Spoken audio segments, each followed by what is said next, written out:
नमस्कार मित्रों, एक गुरु मंत्रा में फिर से स्वागत है। मैं हूं अजय। वीडियो लाने में विलंब हुआ क्योंकि तकनीकी कारण कुछ रहे होंगे। आज का महत्वपूर्ण टॉपिक है वह है हमारा अलंकार को लेकर के। अलंकार से प्रश्न आते हैं और कई प्रतियोगी परीक्षाओं में रहते हैं।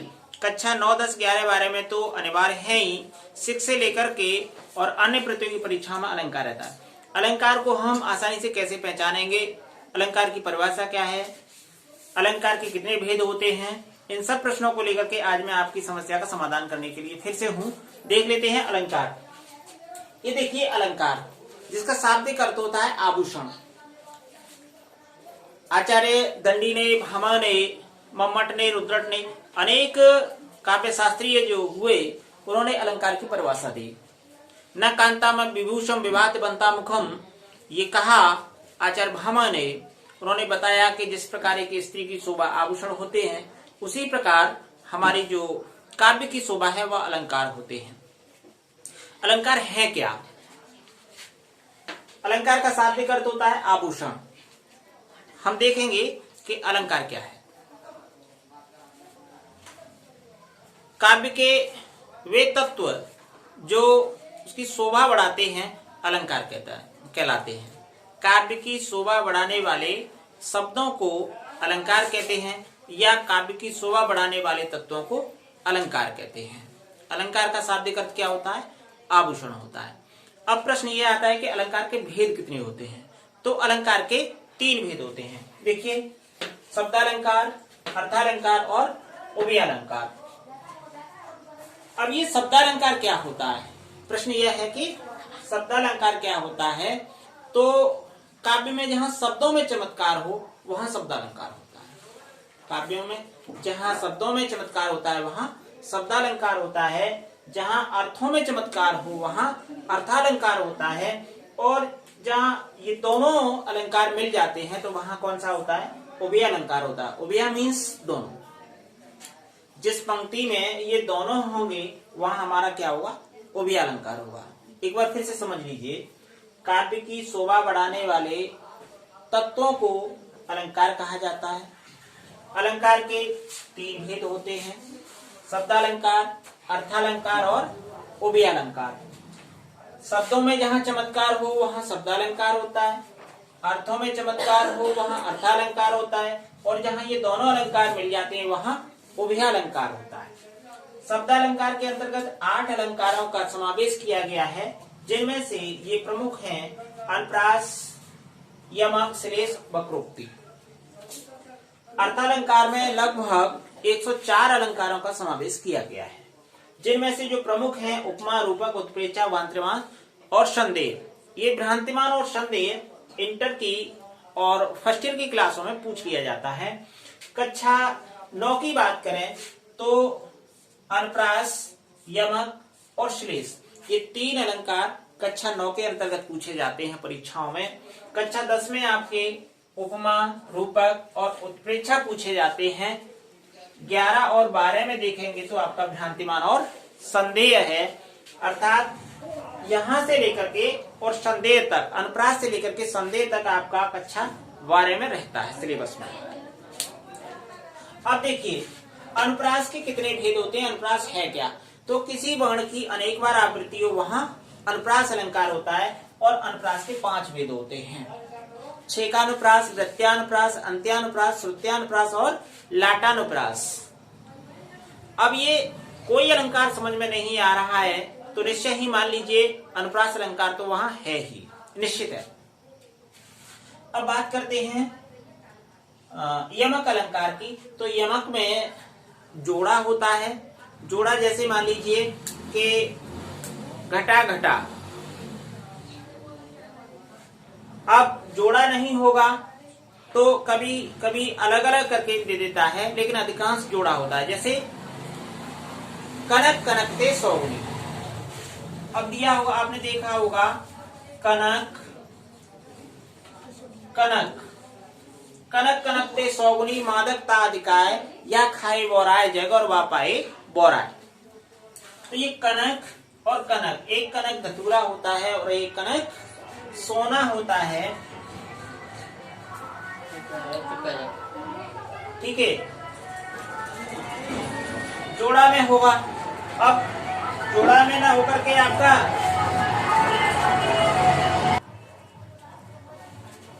कनक कनक दो शब्द हुए, एक का सोना और एक का धतूरा। अब कभी कभी ये आता है कि काली घटा का घमंड घटा, काली घटा का घमंड घटा, घमंड घटा। अब देखिए एक घटा ये दी है और एक घटा ये है। एक घटा मीन्स बादल होता है और एक घटा मीन्स कम होना होता है। तो दो अलग अलग शब्द हैं। तो यहाँ हमारा यमक है, यानी कोई शब्द दो या दो से अधिक बार आए और उसका अर्थ भी अलग अलग हो तो वहां कौन सा होगा? यमक होगा। ठीक है, यमक का शाब्दिक अर्थ होता है जोड़ा। श्लेष की बात करें तो श्लेष का मतलब होता है चिपक आपस में, यानी शब्दों के अर्थों में चिपक होगी, शब्दों में जो है चमत्कार में चिपक होगी। जैसे सुवर्ण को खोजत फिरे कवि कामी और चोर, चरण दरत शंका करें चाहत भोर सोरना भोर। अब एक शब्द है सुवर्ण, सुवर्ण। अब इससे तीन लोग चिपके हुए हैं। कैसे चिपके हुए हैं? एक तो कवि चिपका हुआ है, दूसरा कामी चिपका हुआ है और तीसरा चोर चिपका हुआ है। यानी तीनों को सुवर्ण चाहिए। अब सुवर्ण चाहिए मतलब शब्द एक और अर्थ अनेक, वहां श्लेष। शब्द एक अर्थ अनेक, वहां श्लेष। ठीक है, चलिए वक्रोक्ति में यह होता है कि वक्ता कुछ कहता है और श्रोता कुछ सुन लेता है। वक्ता ने कुछ कहा, जैसे कोई स्त्री आकर के दूसरी स्त्री से कहती है कि हे सखी पशुपति है कहाँ? तो पशुपति का मतलब क्या है? पशुपति का मतलब होता है भोलेनाथ, और पशुपति का मतलब होता है हमारा पशुओं को चराने वाला। तो उसने तो कहा कि पशुओं को चराने वाला कहाँ है, और उसने समझ लिया कि भोलेनाथ कहाँ है, तो उसने कह दिया कैलाश पर है। तो वक्ता कुछ कह रहा है और श्रोता कुछ सुन रहा है, उसका अर्थ लगा रहा है, तो वहां वक्रोक्ति होता है। एक बार फिर देख लीजिए, अनुप्रास किसी वर्ण की अनेक बार आवृत्ति हो वहां अनुप्रास अलंकार होता है। अनुप्रास के 5 भेद होते हैं। यमक अलंकार को देख लीजिए, कोई शब्द दो या दो से अधिक बार आए और उसका अर्थ भी अलग अलग हो वहां यमक अलंकार होता है। श्लेष में देखिए, शब्द एक अर्थ अनेक, वहां श्लेष, यानी कोई शब्द एक बार आए और उसके अर्थ अलग अलग हो, भिन्न भिन्न हो, तो वहां श्लेष होता है। जैसे रैमन पानी राखिए बिन पानी सब सून, पानी गहे न उबरे मोती मानुष चून। तो जो पानी शब्द आया है वो तीन के लिए है, मोती के लिए, मनुष्य के लिए और आटे के लिए। तीन चिपके हुए हैं पानी से, तो वहां श्लेष हो जाएगा। ठीक है, ये आपका शब्दालंकार स्पष्ट हो गया होगा। अब मैं बात करता हूं आपके इधर उपमा रूपक और उत्प्रेक्षा की, कि हमारा ये उपमा अलंकार कैसे पहचानेंगे। तो सबसे पहले हम ये देखेंगे कि इसके अंग कितने होते हैं, ये जानना बहुत जरूरी है। तो इसके 4 अंग होते हैं। कितने अंग होते हैं? 4 होते हैं। उपमेय नंबर 1, उपमेय नंबर 2, उपमान नंबर 3, साधारण धर्म, साधारण धर्म, और नंबर 4 होता है वाचक शब्द, वाचक शब्द। देखिए उपमेय क्या होता है? जिसकी तुलना की जाए। उपमेय को समझिए, जिसकी तुलना की जाए। उपमान जिससे तुलना की जाए। साधारण धर्म जिस धर्म के आधार पर की जाए, यानी कोई ना कोई तो ऐसी विशेषता होगी जिसके आधार पर हम उसकी तुलना करेंगे। और जिस शब्द से की जाए तो वहां मानिए कोई ना कोई शब्द लिया जाएगा जिससे हम तुलना करेंगे। तो ये 4 ऐसे अंग होते हैं। ये किसके हैं? उपमा के अंग होते हैं। ठीक है, अब देखिए ये उपमा के अंग कैसे हैं। उपमा के अंग, अब ये अंग है कैसे? तो हमने एक उदाहरण लिया कि हरिपद कोमल कमल से, हरिपद कोमल कमल से, कमल से। अब ये इसमें देखिए कि हरि के पद तुलना किसकी की गई है, हरि के पद की, चरणों की तुलना की गई है, किससे की गई है, कमल से की गई है। इसमें गुण क्या रखा है, तो कोमलता है। और किस से की गई है, तो ये शब्द है हमारा जिस शब्द से की गई है। ठीक है, तो इसमें चार चीजें निकल के आई होंगी। हरि का पद क्या है आपका, हरि का पद उपमेय हो गया। उपमान क्या है, उपमान कमल हो गया। साधारण धर्म क्या है, कोमलता इसका साधारण धर्म है। और से हमारा ये वाचक शब्द है। स्पष्ट हो गया होगा। हर पद कोमल कमल से, इसमें अब देखिए अगला मैं आपको एक उदाहरण देता हूं, उसमें से आपको स्पष्ट करना है कि इसमें उपमेय कौन है और उपमान कौन है। उदाहरण को नोट करिए। उदाहरण है आपका पीपल पात सरिस मन डोला। पीपल पात सरिस मन डोला। अब इसमें इस उदाहरण में आपको निकालना है कि उपमेय अलंकार, उपमा अलंकार है और इसमें कैसे अंग हैं। उपमा अलंकार की क्या परिभाषा होती है, इसको समझ लीजिए। काव्य में जहां समान गुण धर्म के आधार पर उपमेय की तुलना या समानता उपमान से की जाए, काव्य में जहां समान गुण धर्म के आधार पर उपमेय की तुलना या समानता उपमान से की जाए, वहां क्या होगा, उपमा अलंकार होगा। इसकी तुलना किससे करेंगे, उपमान से करेंगे। किसके आधार पर करेंगे, समान गुण धर्म के आधार पर करेंगे। और इसमें पहचानने के लिए आपको ये देख लीजिए, सा सी से समान सरिस तुल्य सम जैसा तैसा ज्यों त्यों, ये शब्द आपको मिल जाएंगे। जैसे इसमें से दिया है तो ये आपको से मिला, सरिस दिया है तो इसमें देखिए सरिस मिला है। इससे पहले वाले में से था और यहाँ आपका सरिस मिल गया। सरिस मिलने पर आप आंख मीच करके, आंख बंद करके लगा दीजिए कि उपमा अलंकार ही है इसमें। ठीक है, अब रूपक की बात करें तो रूपक में क्या होता है, देखिए रूपक में भेद रहित आरोप होता है। यानी एक प्राकृतिक होगा और दूसरा मानव का होगा। जैसे बंधव गुरुपद पदुम परागा, तो पदुम परागा। अब जो चरणों की अभेद किया वो कमल से किया। चरण कमल बंधो हरे राई, तो चरण कमल। अब यहाँ आपका ये जो रूपक है ये केवल इतने में ही रूपक है, बाकी पूरी लाइन से हमें कोई लेना देना नहीं है। रूपक है तो कितने में है, केवल इतने में है कि चरण कमल। अब यही समझ लीजिए, एक जो आपका कमल प्राकृतिक है और दूसरा आपका चरण मनुष्य का है, तो एक मनुष्य का अंग दे रहा होगा, एक प्रकृति का अंग दे रहा होगा। तो वहां दोनों जब पास पास में होंगे तो मान लीजिए उनमें भेद रहित आरोप है, वहां आपका रूपक है। रूपक में देखिए एक पद विशेषण होगा, दूसरा विशेष्य होगा। दोनों पदों के बीच में एक योजक चिन्ह होगा और जैसा भेद रहित इन दोनों में हो जाएगा। अंबर पनघट।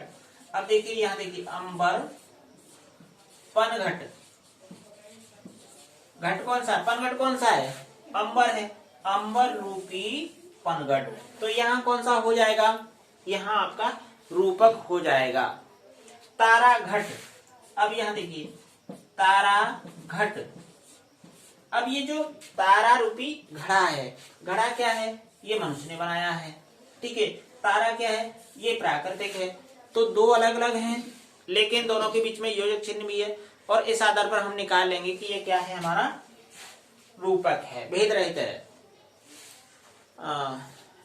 उदित उदयगिर मंच पर रघुबर बाल पतंग, विकसे संत सरोज सब, हर्षे लोचन भृंग। ठीक है, तो यहां भी देखिए विकसे संत सरोज, संत सरोज। अब ये सरोज होता है कमल और ये संत, संत महात्मा है। तो यहाँ एक मनुष्य है और दूसरा हमारा प्राकृतिक है, कमल है, तो यहाँ हमारा क्या है, रूपक है। स्पष्ट हो गया होगा। अब बात करते हैं उत्प्रेक्षा की। इसमें संभावना होती है, इसमें भेद रहित होता है और इसमें तुलना या समानता होती है। इसमें तुलना समानता, इसमें भेद रहित आरोप और इसमें संभावना। पहचान सकते हैं कि संभावना व्यक्त की जाए। अब संभावना जैसे गणित में बहुत होता है कि माना कि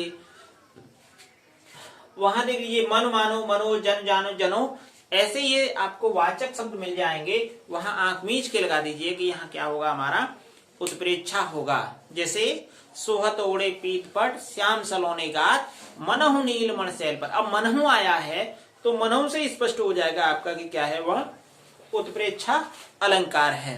धाये धाम काम सब त्यागी मनहु रंग निधि लूटन लागी। अब मनहु आया है वहां तो हमारा क्या होगा, वहां उत्प्रेक्षा अलंकार होगा। स्पष्ट हो गया होगा।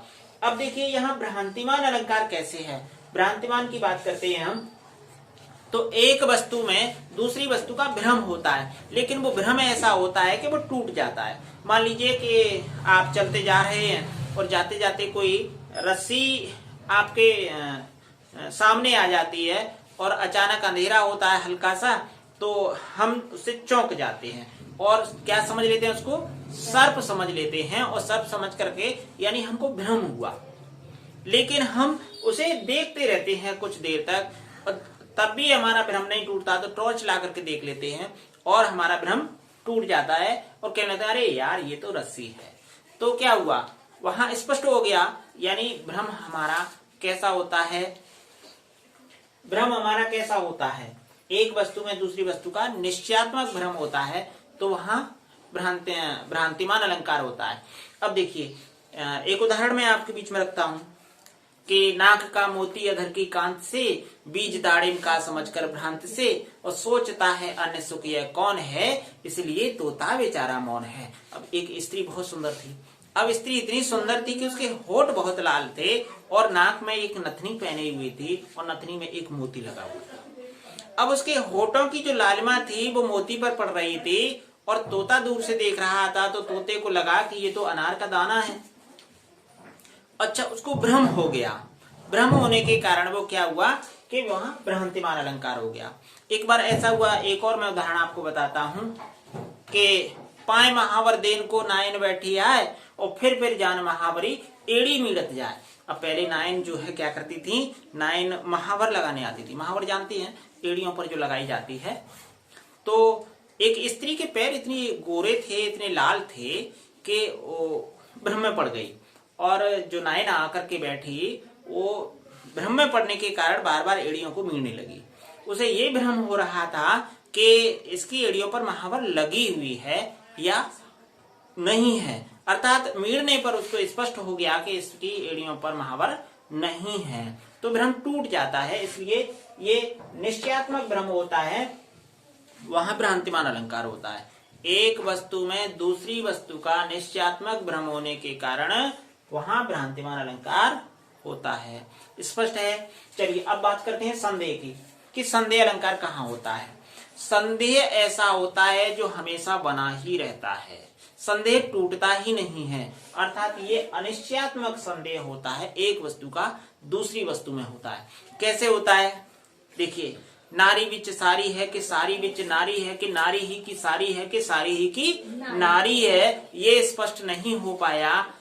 ये आपको पता हुआ कि महाभारत में जब द्रौपदी का चीरहरण हो रहा था तो दुशासन उसको साड़ी को खींचने लगा और साड़ी को खींचते खींचते वो कहने लगा कि साड़ी बिच नारी है, ये साड़ी के बीच में नारी है कि नारी बिच साड़ी है, ये साड़ी के बीच में नारी है या नारी के बीच में साड़ी है, साड़ी ही की नारी है कि साड़ी की ही नारी को स्त्री बना रखी है या स्त्री की साड़ी बन गई है, उसकी समझ में नहीं आ रहा, अर्थात वो भ्रम में पड़ा, संदेह में पड़ा हुआ है।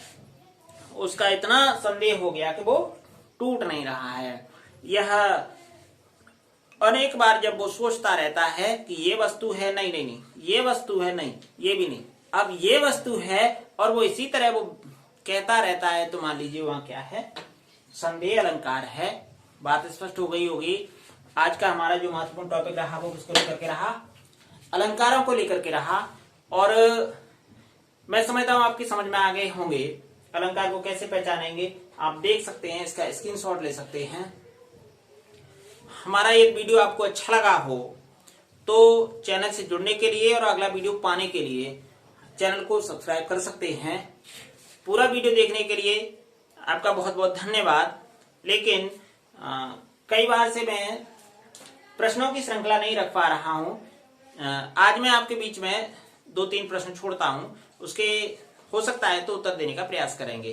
प्रश्न नंबर 1 के अलंकार की परिभाषा क्या है। प्रश्न नंबर 2 शब्दालंकार की परिभाषा क्या है। प्रश्न नंबर 3 अर्थालंकार की परिभाषा क्या है। और प्रश्न नंबर 4 अनुप्रास अलंकार में लाटानुप्रास की खोज कहां से की गई। अनुप्रास अलंकार में लाटानुप्रास की खोज कहां से की गई, इसको आप ढूंढने का प्रयास करेंगे। और प्रश्न नंबर 5 हमारा ऐसा है कि उपमा अलंकार के कितने अंग होते हैं। उपमा अलंकार के कितने अंग होते हैं। धन्यवाद।